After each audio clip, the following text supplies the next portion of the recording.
Welcome to Pacific Mammal Research's Marine Mammal Highlight Series. We are a 501c3 research and education nonprofit studying marine mammals in the Salish Sea off Washington State. In this series, you will learn about different marine mammals as we discuss interesting facts about each species. This is our way to geek out, share some information, and have some fun. We hope you enjoy the series, and be sure to follow us on Instagram to vote for which animal we talk about next. And without further ado, welcome to the PacMam podcast. I'm Cindy. And I'm Kat. And so sorry about last episode that didn't happen. I was supposed to do something on my own, and then I had to take an impromptu trip to New Mexico for a thing, and yeah, so I wasn't able to do that. So you guys got an extra long break between us talking to you guys. So if you were waiting for that episode, I do apologize about that. But we are back on track now at the beginning of the month here with a new marine mammal highlight. We are getting on animals, but we still have a few left to do. And this week, the poll, it was pretty close. It was like 54 to like whatever, 46%, something like that. That adds up to 100. And between the Frasers dolphin and the Galapagos fur seal, right? Or sea lion. Was it the first seal or sea lion? I think it was a Galapagos sea lion, I believe. It was a sea lion, yeah. I think we did the first seal. Yeah, we did the first seals already. Yeah, but the Frasers dolphin won. So, Frasers dolphin. So we're gonna get started with that. There's it's kind of unknown species in a lot of ways. There's some things we know a lot and some things we don't. So it'll be a little bit different than some of our other ones, but it's a kind of an enigmatic species.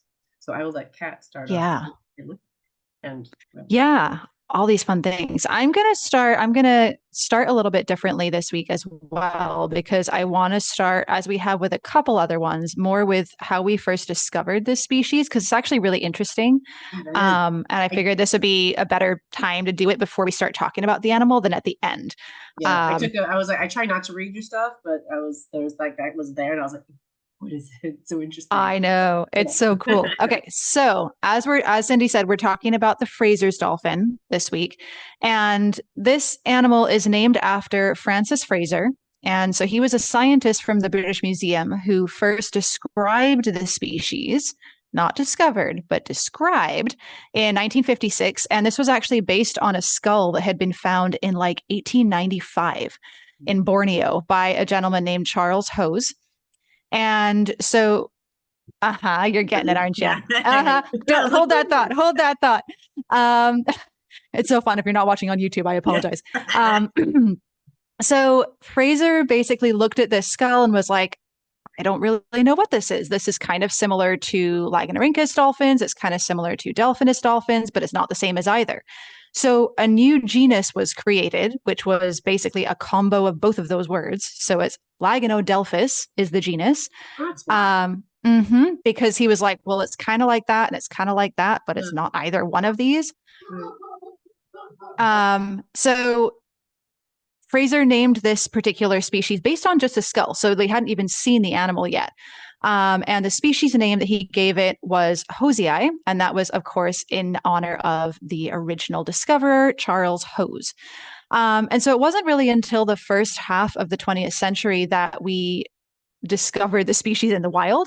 And so further knowledge really, again, came from bones. It wasn't even a live animal. It was bones that were found in, I believe, 1971. I think so. And then there was a live specimen that they observed in 1970, I think. So like literally from 1895 to 1970, they hadn't even seen a live Fraser's dolphin.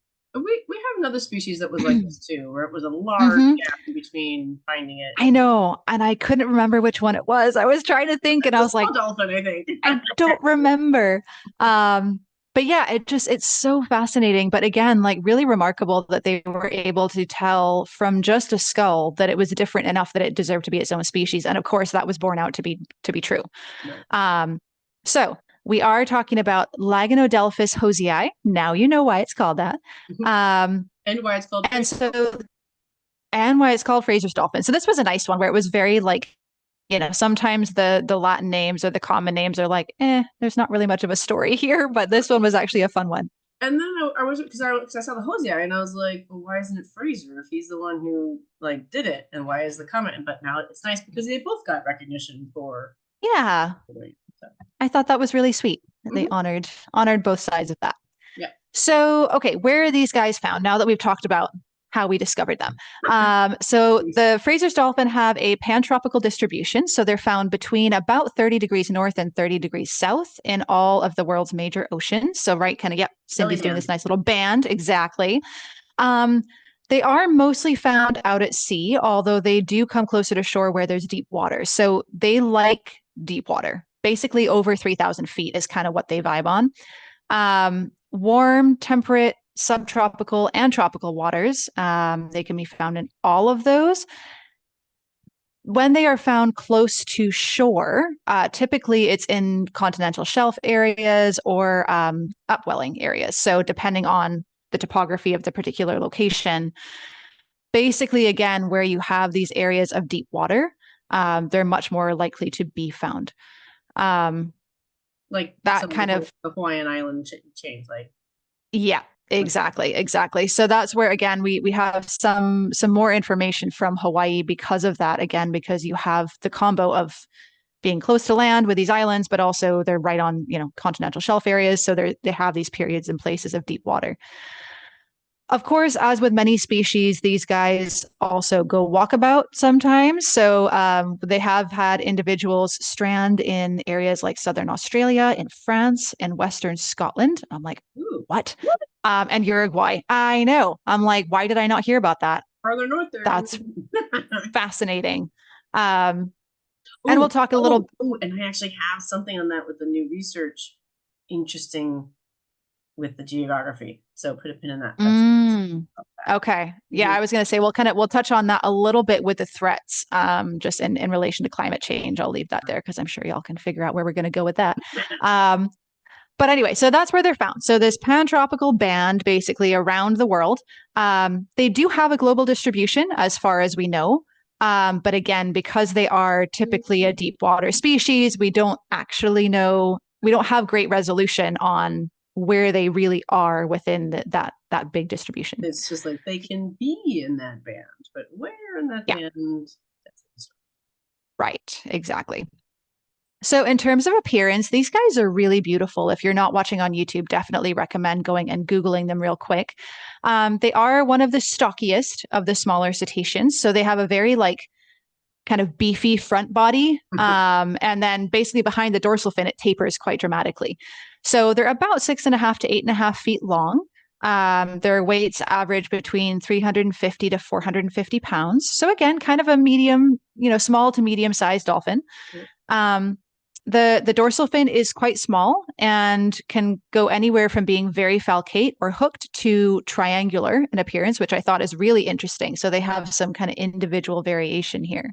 That is fascinating because when the stock pictures, it's very triangular, but very triangular. Yeah, but it was funny because then on one of the websites they said it's very falcate, or they're falcate, and then parentheses it said triangular, and I was like, that's not what falcate Those don't mean the same thing. No, falcate means curve, but I wonder if they were instead of it being mislabeled, like they defined it wrong, maybe they were trying to say it can vary from falcate to triangular. They just didn't have the right words in there, which would make more sense right. than having the definition could be completely the opposite of. Yeah. So for those of you who are unfamiliar with dolphins, falcate does mean curved. So if you think of like a bottlenose dolphin fin, that's typically what we refer to when we think of a falcate. Nice curve to it. So yeah, these guys can vary, which is really, really interesting. They have relatively short little beaks, but I like one website I found, it said short but well-defined beaks. So it is definitely a beak. It's not just kind of a blunt face, as you would see in like a porpoise or even an orca. It is a defined beak. It's just not long. Yeah, the Pacific white-sided dolphins have that more. They have a beak, but it's more within the slope of the face versus what you're saying with them, where they actually have it goes down, but there's like a crease where you can actually see the beak versus it being more within the slope. And what I think is really interesting with the beak shape is if you again think back to the name when all they were looking at was a skull, and you could understand like with some of the Lagonorhynchus species, it's quite a short rostrum. Like they don't have a long beak. A lot of those species don't have long beaks, where the delphinids do. So it's interesting where I could definitely see they're like, ooh, it's a little like that, but not quite. And yeah, It's in kind the of middle. interesting. It's the missing Yeah, link. exactly.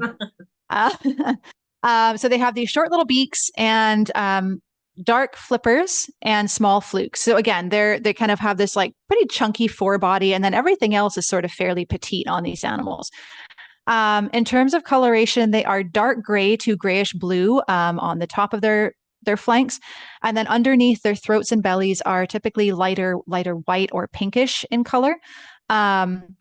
The biggest identifier with these guys, however, they have these beautiful black markings. So they have kind of a dark band from the face to underneath the tail. So it's kind of like a full kind of, stripe all the way down the body, that's accentuated by a paler white line on top of that. And so this coloration actually in the field, like if you're seeing these guys out on the water, can actually result in them being confused with striped dolphins or common dolphins even. And they overlap with those in distribution too a little bit. And so I was actually I just looked up some pictures because I was confused too, because when I was looking at pictures for putting one on the YouTube, some of them have that very obviously dark mark, and then other ones don't really at all. And I was like, these don't look like the same animal. But I just looked up a coloration pattern, a picture of one, and by Frederique Lucas, who does a lot of very similar to Uko Gording, who does a lot of the visuals.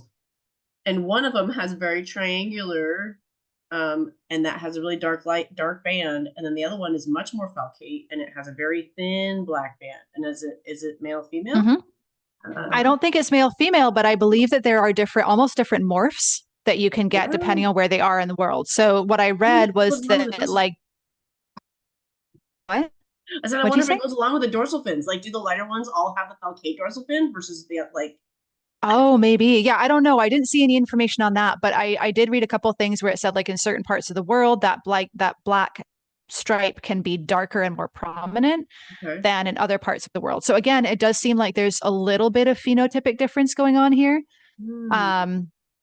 But yeah, really interesting. And yeah, I'm not sure if the dorsal fin shape is correlated specifically with coloration or not, or locations. So this one says the adult male is the one that has the really dark mark, and the female has the lighter. The lighter. Interesting. Okay, so it might be that that's kind of the trend, but then they also have like in specific parts of the world, it's more prominent as well. Exactly. Yeah. Well, like some of the like the common dolphins, like they have like 45 different coloration patterns you can have. So yeah, variation. Fascinating. Yeah, it's really interesting, and they are really beautiful. So definitely go check them out. Really striking, and like you said, it's kind of interesting to look at the color variations on them. Yeah, and I just looked up. Oh, it does look like that. Is there? I like that they have like little black like lipstick. Yeah, they got long. We had a couple of species that seem to have that like markings right on the end of the rostrum there. So yeah, so that's what I have for what these guys look like and where they live. Again, like I said, it is easy to confuse them with striped dolphins or common dolphins in the wild. If you see the front body, it's less likely because again, they are stockier and they have a slightly different shaped beak than either of those species. But again, if you're just seeing it real from a boat, I can totally see that you might mistake that for one of those others. Especially like if they have the triangular fin, that might be more easy. But if they have a curved fin, then they're going to look like those other species. And I just looked up another one from the Azores, and they had the same coloration of male, female, those differences, but both their fins are triangular in nature. So I wonder if there's again variation. Right, global variation. Yeah, it's really interesting. So cool. Okay, sorry for interrupting you and things. I just get so excited. Like, what's going on? This is so cool. This is the problem of not knowing what you're talking about until you start talking about it, and then start thinking about things. Exactly. Okay, so yes, if you're not watching on YouTube, then definitely look them up. They are very, very cool. I'm gonna do some diet and behavior. It's gonna be real short. Everything had about the same information, and it wasn't much. So they do like to stay in those deeper waters, as Kat was saying. The reason why is that they can dive up to 2,000 feet, which is quite large That's for really small deep. dolphins. Yeah. It commonly referred to was 250 to 500 meters, which is up to 1,500 feet, but I think they can go up to 2,000. And they're basically feeding on deep sea fish as well as mesopelagic fish, so the ones in the kind of middle section of the ocean, crustaceans like shrimp, and cephalopods like squid and octopus. That's all I could find on what they eat. I mean, you know, that's pretty good info, though. I guess it's not like super detailed, but yeah, that's true. Fish. Okay, thanks, guys. And so this was really interesting. Sometimes you talk about the teeth. On the one website, it said they have 20 to 44 pairs of teeth. And I was like, that's a really wide range. That's like double. Right. Like I could see, 40 to 44. There's variation. Some people have wisdom teeth, some people don't. Like whatever, 40 to 20 to 44. Do you even know how many there are? I don't think you do. I don't know. Somewhere in that range is how many teeth they have. Exactly. So that's all I have for their food and what they how they eat. That's Okay. So I mean they swallow things whole just like everybody else. Like all cetaceans, they grab it, swallow it whole. There you go. With their varying ranges of how many teeth they have. Then for behavior, I'm going to start off with a quote because I just loved the way this was written, and it's like I don't know, you'll see. Quote: Despite their graceful appearance, Fraser's dolphins have adopted a slightly rambunctious style of swimming. Swimming in pods, they enjoy lively journeys with lots of surface splashing. To keep them fueled along the way, Fraser's dolphins keep themselves topped up with tasty fodder. That sounds like it was written in the 1900s, and I love it. No, isn't it great? I love it. That is awesome. First of all, I just love the way it's written, and then also like it's a rambunctious style, but they don't tell you what that style is. I guess. I mean, they're saying lots of surface splashing, so I guess that's rambunctious. Yeah, I saw a couple websites that were referencing it as like an aggressive surface style, which I thought was a very interesting way to phrase it. But yeah, I guess just like very forceful is kind of and splashy and active. Yeah, I like lively journeys with lots of surface splashing. Kind of sums it up. Yeah, and then tasty fodder. And if you're wondering, when our assistant was in here and she's like, "What's fodder?" And I was like, "Okay, well, so fodder is really? like, Funny. Yeah, like the lower end of things, and you're just like kind of like feeder fish or like fodder, like the lower end of food. It's food. Yeah, food basically. So anyway, they top themselves off with tasty fodder. So did you have a like where that quote came from? Did it say where that quote came from? It's on one of the things. I think it might. I'm just curious because that literally sounds like it was written in like the 1900s. No, it's like a normal website. Let me see if it's okay. I pulled it up on. No, I don't think. Wait, nope, it wasn't that one. That's okay. That's amazing though. I love it. Yeah, it's one of the ones. Anyway, but I didn't go to an old timey website. That's what you're asking. Just somebody had fun with it. Okay, so with that, they have group sizes anywhere. Usually, they're larger group sizes, as many oceanic dolphins are. From 10 to 100 in group size is pretty normal. A couple hundred, probably normal. But they can go up to tight group. They're in relatively tight groups, but it can be up to 1,000 individuals. So wow, the sea is literally frothing with them. Apparently, if they have a very aggressive surfacings, frothing with Fraser's dolphins when you get to see them. Another thing I really love is that they sometimes swim in long chorus line formation. Oh, that's interesting. But no description of what a chorus line, what they mean by that. So I guess if you're not familiar with like 1930s musicals, you don't know what a chorus line is necessarily. Yeah. So I guess maybe it's the person who wrote that was. I love it. So I guess we should probably explain what that is then for folks who don't know what it is. Sure. As far as my understanding, chorus line it's just a long line of it would just be a long line of animals, like in one line, one straight line. So why don't you just say they go in a straight line? Because it's more visual. I love it. Yes, okay. It's visual if you know what a chorus line is. That's what I'm saying. It's an interesting reference because a lot of that's not really in style anymore. But how fun! Anyway, yeah. So I mean, maybe they're old school dolphins. So they will also are fairly friendly with other cetaceans. So they will sometimes form mixed groups with false killer whales, melonhead whales, Rizzo's dolphins, and short-finned pilot whales. So okay. They're open and friendly with others. And so this goes again, we kind of talked about variation in between populations and what they look like possibly, and their markings and things can also be behavioral. So in some places they are shy and hard to find. In others, they are less cryptic and may be curious around vessels and may even bow ride. So Hmm. it depends on your individuals, basically, on how open they are to dancing with humans. Let's put a pin in that because that might have something to do with their Mm, interactions with humans, potentially.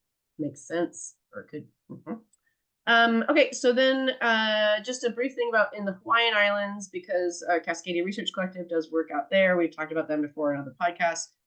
They have a few sightings. Their first sighting was in 2008.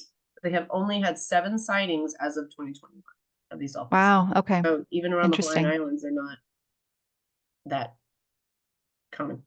Not commonly seen. Not Yeah. commonly seen, right? Maybe they're the population on there, I'm sure, is very common, but just not seen by people. Hmm. So then for my last thing is for reproduction. Now, this was fascinating to me because most dolphin species live about 50 years, right? Anywhere probably between 35 to 50 is pretty common for most small dolphins. They said all I could find anywhere was that they live about 18 years. That's it? Yep. But get this. So usually if you have a short lifespan, you start having babies early, right? Harbor porpoises, anywhere from 8 to 24 years of age, they start having babies at age 3 or 4, right? You got to start quick. Hmm. Other dolphins wait till 10 or 15 because they live 50 years. So they only live 18 years and they become sexually mature between 5 and 10. Wow. So that doesn't make any sense to me at all. That is so interesting. Yeah. I wonder, did they have any information about the interbirth interval at Oh all? yeah. So the gestation is 10 to 12 months, typical of dolphins. Okay. And it's every 2 Yeah. years, and they give birth between spring and autumn, or maybe spring and autumn. It was unclear as to which, but every 2 years. Wow. Huh. So I mean, they're going a little bit quicker, like porpoises do, but still, Yeah. if you're not becoming mature until maybe you're a late bloomer and you're 10, you have 8 years so you can maybe have 3 Wow. kids. You know, like That's it's a interesting. strange that those two normally don't go along. Long life, later sexual reproduction, sexual maturity, earlier death, earlier sexual maturity is usually the way it goes. Hmm. So Hmm. yeah, Fascinating. I found that very interesting. And then also, do we Yeah. actually know how long they live? I don't know because there's really not know much known about this species. So, and I think for the Right. most part, most of it's from stranded individuals. That's what I was just going to say. Yeah. So a lot of times when we have these estimates of age, either it's from captive individuals and or from strandings where we can, do various tests to determine how old the animal was when it died. Yeah, So yeah, if it's only the unhealthy animals that are dying that young, that's going to give us a really skewed view of how long they live if all we're basing that on is mostly strandings. So interesting. yeah. So Hmm. yeah. And then also, like, there's not much research done on them. How do they even know? How do they even know this? Because there's other ones that we don't know much Yeah. about. Like, we don't know about the reproduction because, but so it's always funny to find what we know about a certain species, even if two species are relatively both unknown, but we know different things about each one depending on the species Mm. behavior and just the interactions and happenstance that happens in research. Hmm. So anyway, Interesting. fascinating little creatures. So that's what I have for their brief diet, behavior, and reproduction. And so we will take a quick break. Be back with the threats and status and the little bit of new research I could find. We'll be back in just a few moments.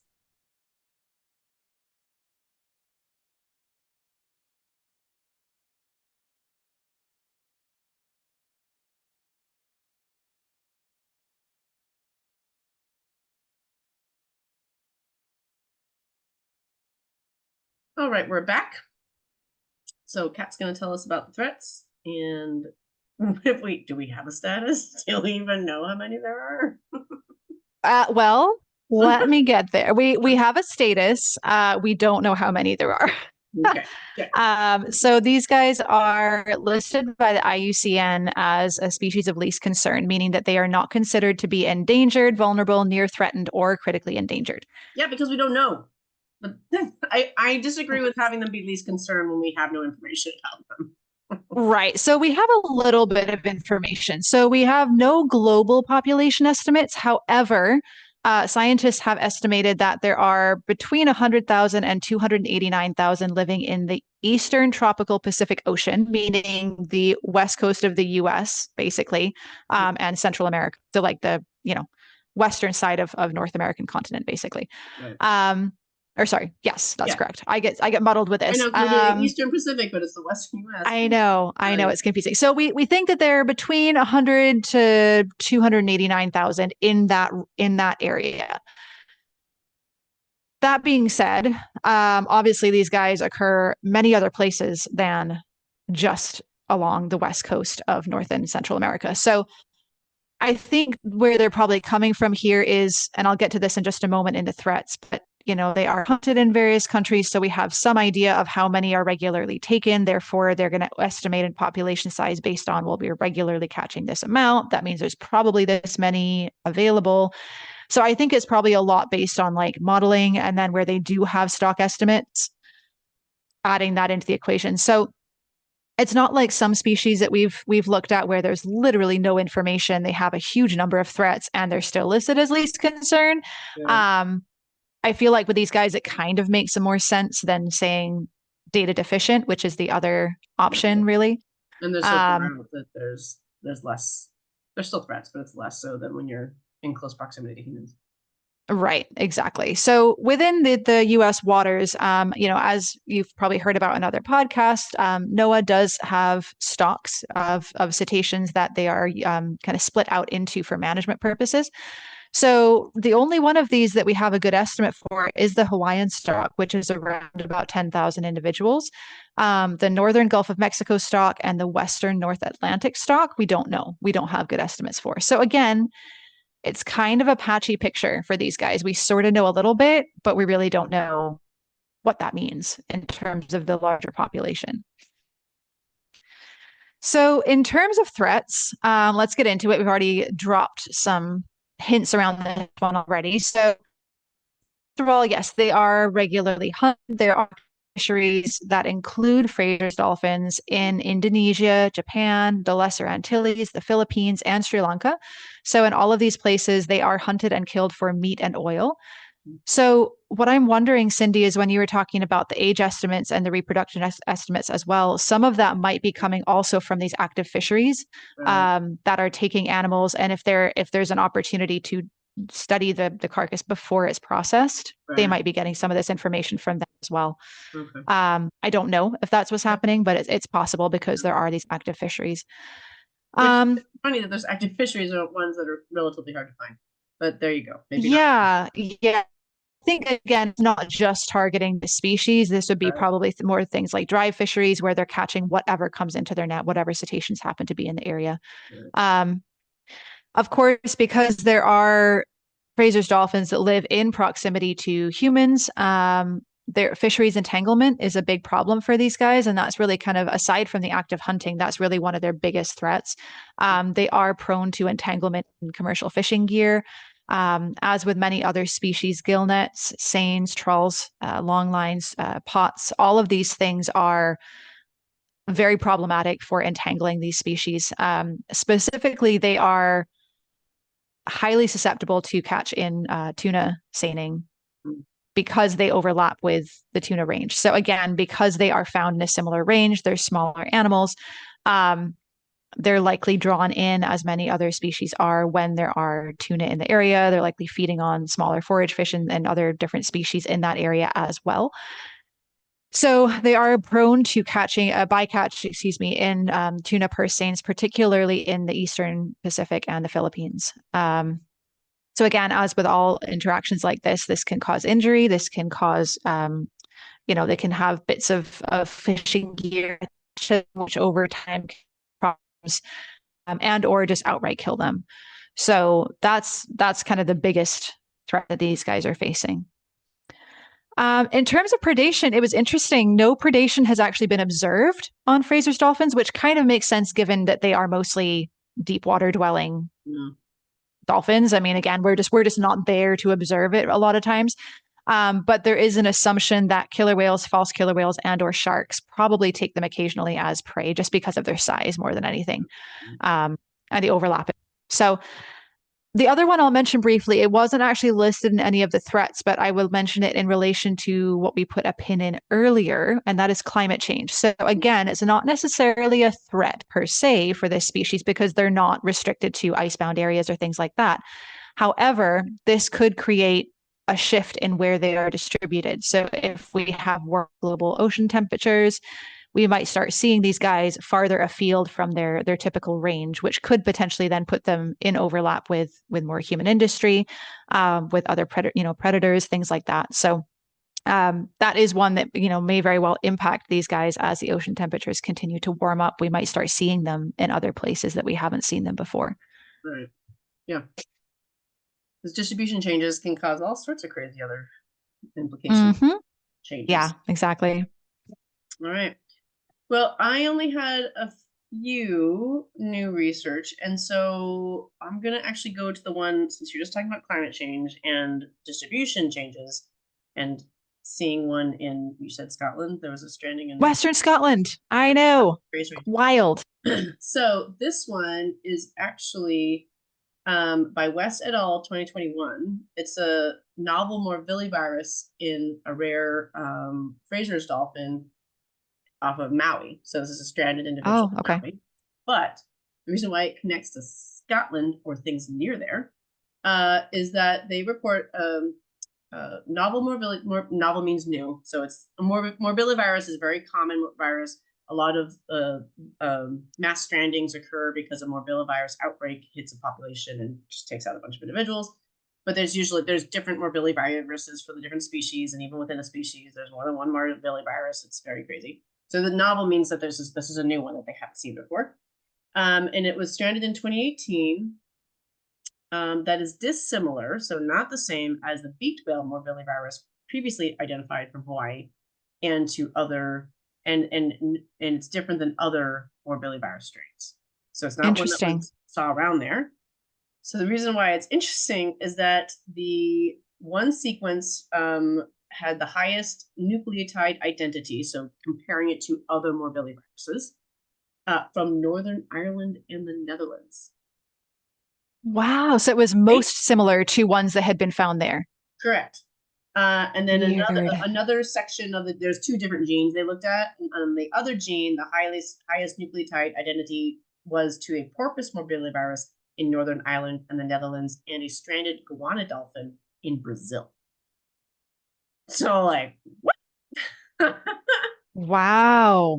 That's fascinating. So like, how did if it is related to, say, the Northern Ireland or whatever, and the Netherlands morbillivirus, how did it get down there? Was there someone who did a walkabout and went all the way up there and then caught it and came back down and then spread it, or did it transfer through other species, down the geographic location so it hit them? Like, what? Well, and we know with viruses too, like it might even be that it was a spontaneous mutation that most closely resembled a mutation that had occurred in those same areas too. So it could potentially be, right, it could potentially be two different strains that are unrelated, but they happen to mutate in a similar way.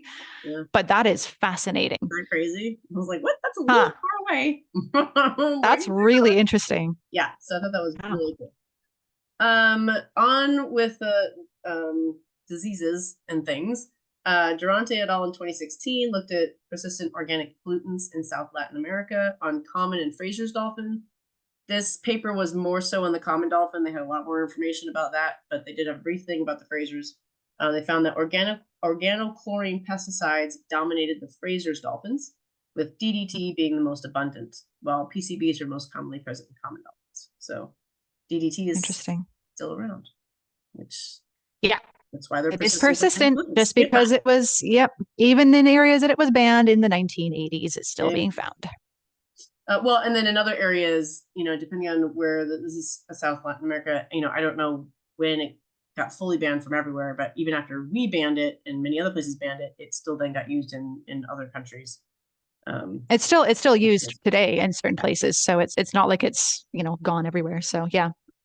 but the mean concentrations found in the study were lower compared to those reported in other studies performed in dolphins elsewhere. So good news, good news, bad news, it's there, but less bad. Right.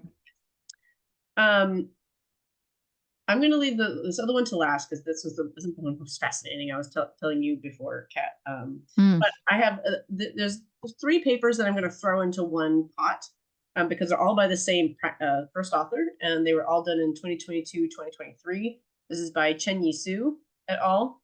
And it's wound healing. And so they're looking at wound healing in Frasers dolphins from 4 stranded individuals, or at least one of the papers was 4. I'm pretty sure this is all from the same study, just different. So they looked at 5 stages of wound healing, looking at it macroscopically, so looking at the outside, and then histopathologically, like looking at the actual internal structures from these stranded individuals. They were quite different from previous studies in terrestrial tight-skinned mammals. So a lot of this is comparing it to what we know in terrestrial animals because it's a lot easier to study. And so I'm not going to tell you any more of the details than that because it's all histological, blah, blah. Right. It's all, granular pathology. But basically that the phenomena of how it healed was very different than we see in similarly tight-skinned animals on land. And so further in-depth research into the mechanisms of dolphin wound healing would be needed to gain new insights into veterinary and human regenerative medicine. So on that, he did do more. He, she, I don't know. They were looking at the wound healing. So when collagen goes back into, cover the skin back up, the deposition of excessive collagen resulting in scarring is usually a detrimental outcome of the wound healing process. You get scars basically from collagen not healing in the right pattern as normal skin. And ultimately it impedes the successful restoration of skin function, right? You get those keloids or other things that are, you can see the scar, it's not, and there the skin is likely not doing the same thing as it should in other places. Surprisingly, in Frasers dolphins, collagens undergo a configuration change during wound healing and eventually recover to normal architecture.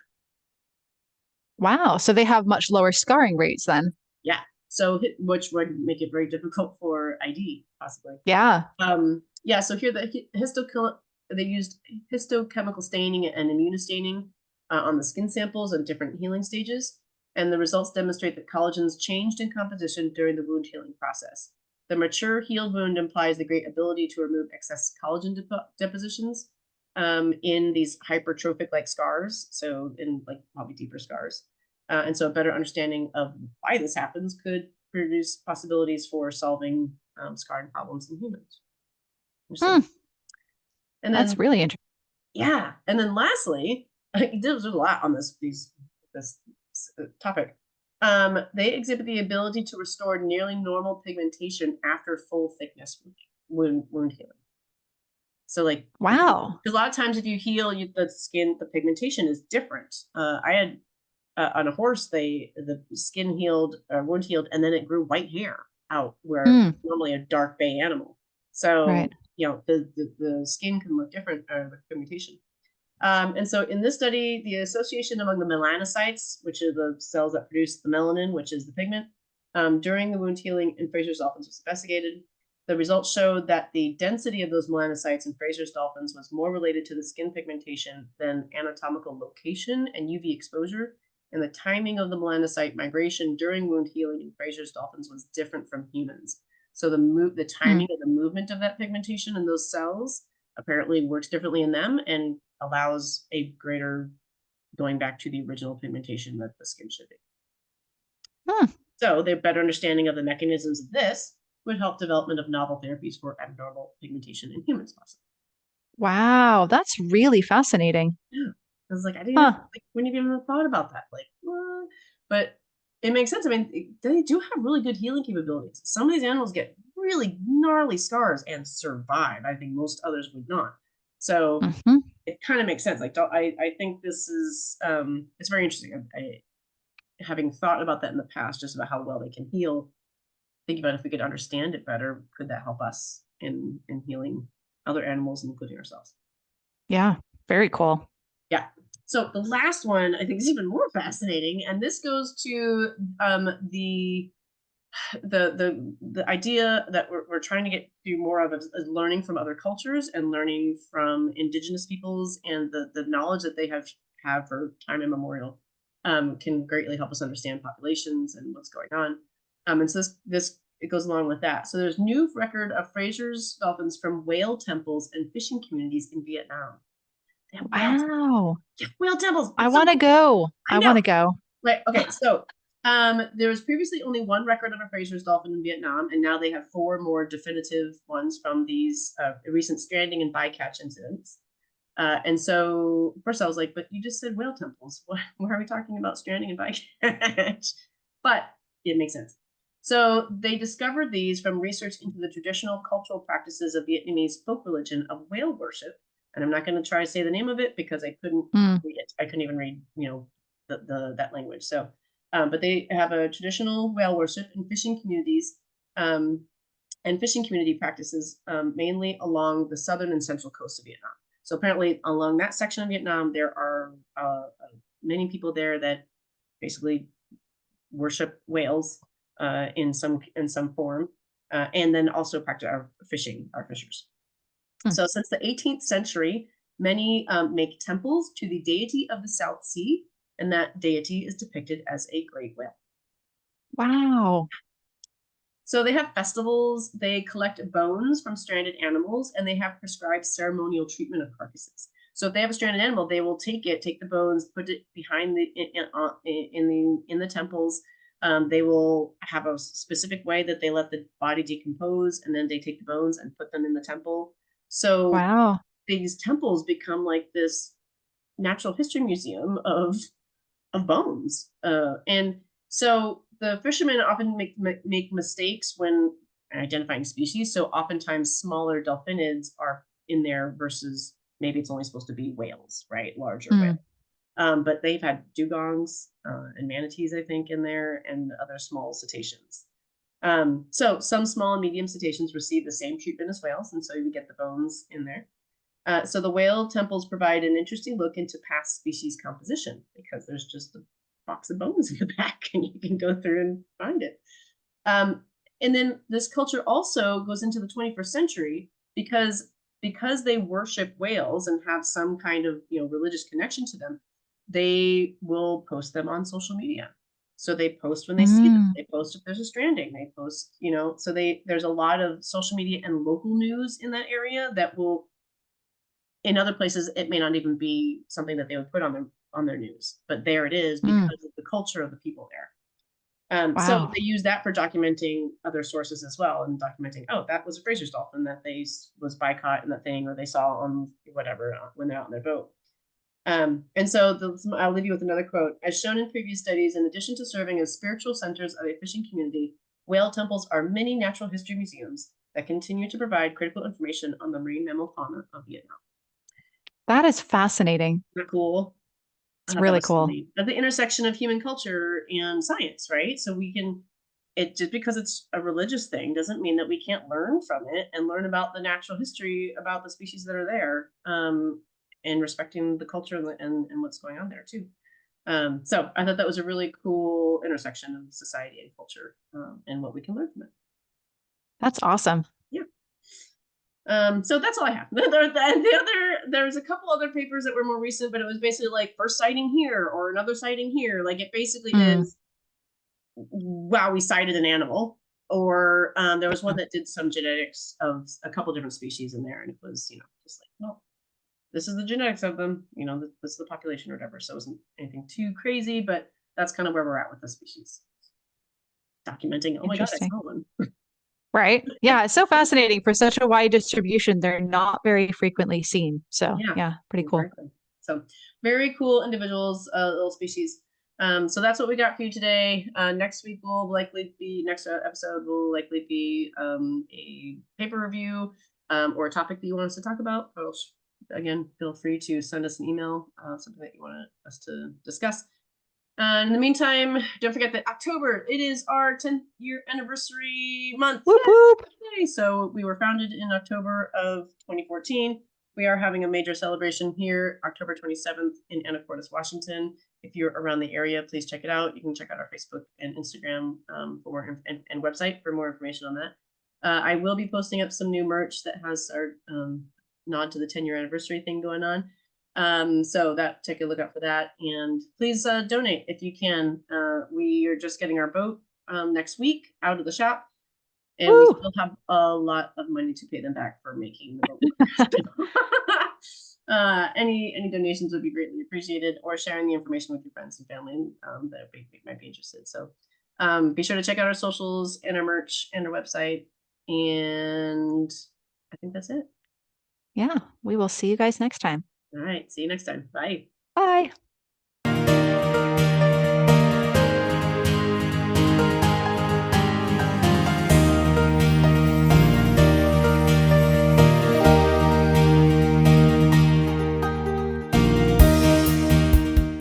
This was brought to you by Pacific Mammal Research, a 501c3 nonprofit organization. To learn more about the species we discuss, check out our blog. Head to our website, www.pacmam.org, that's PACMAM.org, to check it out. Also, help us continue providing fun and educational content like this by donating today. Your help is how we can continue to do our work and share it with you. Thanks.